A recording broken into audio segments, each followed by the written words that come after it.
In our previous video on how to build stone walls, we've had a few questions on how to put a capping on the stone wall if you need it, how to deal with difficult corners, difficult rocks, and a few other things. In this video, Ross has been kind enough to try and provide you with answers to all of those questions. So we've got the dry stone wall below, and because this is in a veggie garden, and we'll be walking around on top of it and getting a bit of action, so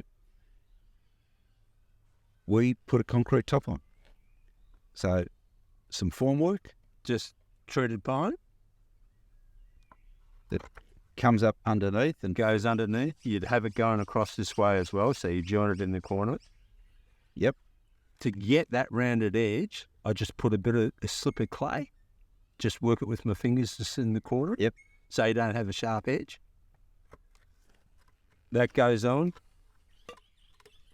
Well, you set this up to, roughly the top of your wall. And again, there'll be gaps along here because the irregular nature of the rocks. And again, I just pack that out with clay. Okay, the same sort of clay that you had before. Just to seal it in. So it's going to sit on top of the wall, but not entirely on the top. It's just down a little bit. Okay. Because you don't have to be so precise with the top of the wall. It can be irregular. And if there's any big gaps, you just fill them up with clay? Yeah. Any big gaps between here and the wall, which there will be, you just poke some clay in it. And this is just straight concrete? There's no reinforcement or anything in this? No reinforcement. And then we have another bit of formwork that we put around the back? Just you've got your soil here, so you can just sort of rest that on the soil. So, yeah, exactly right. We've got another piece which is down lower. And once you've got it nice and level, pour the concrete in. Pour your concrete. I've got my little smooth it off. Support there. Yep. So it's all supported. The formwork's all in. Pour the concrete. I take it off the following day. Yeah. Carefully. Just so that you can drop it down. You've just got, a couple of screws holding it in. And then I like to wash it. Okay. So it's an exposed aggregate finish. Yep. So it does, the choice of finish is up to you, but I prefer an exposed ag. It just softens it. Right, rather than just the hard, angular, white concrete, blue-white concrete. And then up the back, we've just done another one, and that's upper level. Yeah. Just sitting on top. Yeah. And down below here, this is the tricky one. You've also put a bit of a footing in here. Well, I just wanted this bed to stay exactly in place, really. They do anyway if you're building it properly. So I just put this in. It just gave me a neater edge so I don't have any weeds popping up in between down here. So again, a bit of formwork along that. A little bit of formwork. And I've just thrown in some concrete and just sort of tucked it in a little bit. Right, just pushed it in underneath. Yeah. And then again, leave it on for a day or two and take it off and away you go. Yeah. Okay. Depending on the weather, sometimes the concrete, it takes 3 days for concrete to cure to 75% strength. And then it's like a parabolic curve from there. But, depending on the weather, if it's cold weather, you can leave it on for 2 days. And if it's relatively warm, 1 day's enough to take it off. So there's the capping for the dry stone walls. Yeah. So this is some sort of drainage hole you've got in here? Yeah. On this wall, it's a bit higher. And I've got a bit of a French drain at the back. French drain is you've got screenings wrapped up in that geotextile. Yep. And that sits at the back when I built this. And so it gets quite wet. This is the vegetable bed. It gets a lot of water through the summer. Yep. The odd torrential downpour. And this just guarantees that it remains free draining. got all these little bits and pieces of other materials that are... Actually, this one was constructed, that was done with formwork. That's concrete. I knew I'd never find a rock exactly with that profile. Was it 1 in 10,000 to find it? So you've created So I've created that. a corner for it, and it fits in really well. Yeah. Took off the formwork. You throw a little bit of mortar at it with a little bit of colour in it, and a little bit of peat moss can help. And then you've got a little bit of there's some texture in and Bit of texturising. and it fits in really well. It could well be a rock, Yeah. but it's not. No. Yeah, your difficult rocks, the hard to find rocks, you can fake it with concrete. So your best rocks up near the top. Are up near the top. These guys are quite long, goes all the way back. These are irregular. These ones here, odd shaped, difficult to use on the top. So you keep your best ones, the most regular rock for the top. So the ones that are going to have at least one nice flat surface. Yeah, or more than one. Ideally 3, even 4.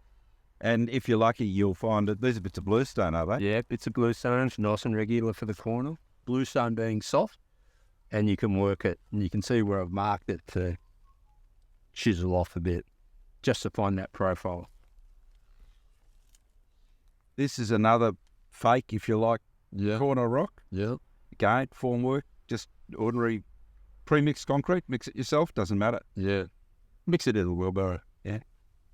And I notice up here there's a few bricks on the top, which provide a bit of a flat surface.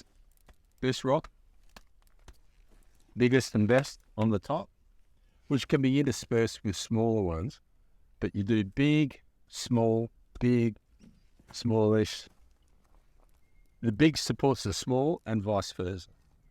Down the bottom there's some bluestone, but these are actually concreted. These are concreted in place. There's actually a little bit of foundation work down on the bottom because of the span drain. I didn't want any sort of washout under here, didn't want it getting undermined. So I concreted these guys in, and then from here it's all dry stone, held together with clay mortar. So this is getting up to 1.5 meters Yeah. or so tall, and that's just to provide a bit of extra strength at that sort of height. Yeah. So if you're only going to 1 metre or so, you probably don't need it. You wouldn't need it. And it depends where you're building it too. This is at the back of the house, so quite a narrow space. And I needed a span drain, so the span drain needed to be in place, and any water that comes down across the face is taken away. Okay. And there's all sorts of other bits of material in here as well. And not afraid to have a stone protruding out like this one. Adds a bit of a feature. Well, that was my one floater. That's existing. So I actually had to cut that. Okay. Chisel it off. And because he's a little bit proud, I thought I'll do a few more that are a little bit proud. But these are also very hard to use rocks. What, call them floaters up here. They're rounded, don't have a regular shape, but it's quite long. So that one goes back maybe 500 mil, 2 foot. And again, same with these guys. They go back. They're sort of a useless rock. Very difficult to work with because it doesn't have any flat face on it. But adno are big, so you can use these structurally. And then we've got the leftover bits of terracotta put in there. Terracotta pipe, any masonry. Some of this is poured concrete. I wanted to get a bit of strength on this. Had an odd shape. It was sort of kicking back, coming down. And so a little bit of formwork across the top here, across the top of that. And then there's concrete that goes back, and that supports everything that happens on top. So if you do it, a little bit of overkill, but it's my place. And then round the top here where we've got the ramp coming down, bit of support for what's behind it with the bricks. Just bricks. I mean, it's just random rubble behind it, and it's all well supported. You're always building with a view to not getting any movement when you're capping. And that's especially true if you're going to be walking along it, Yeah. but there's some big rocks in there to add a bit of stability as well. Screenings are your friend. You can use any screenings you've got, 7 mil, 14 mil, 20 mil. And what do the screenings actually do? They give it compressive strength. That's because they don't compress anymore once you put them in. Once you pour them in, they won't compact. So when you put the screenings down, Yeah, it's creating a bit of structural integrity. it does. Yeah, you can build on top of it because it doesn't compress. Screenings won't compress. Okay. Yeah, Whereas clay and soil it will compress. is soft. Yeah. Yeah. So you're filling the void at the back on a high wall with a lot of screenings, and that'll give those rocks structural integrity. They're not going to move. So there's a lot to it. And if people want to ask questions, Oh, welcome to ask them on the video. Yeah. And with a bit of luck, you might get an answer from Ross. Subscribe to the YouTube channel for regular updates on a whole range of gardening matters. And as always, good luck with your gardening.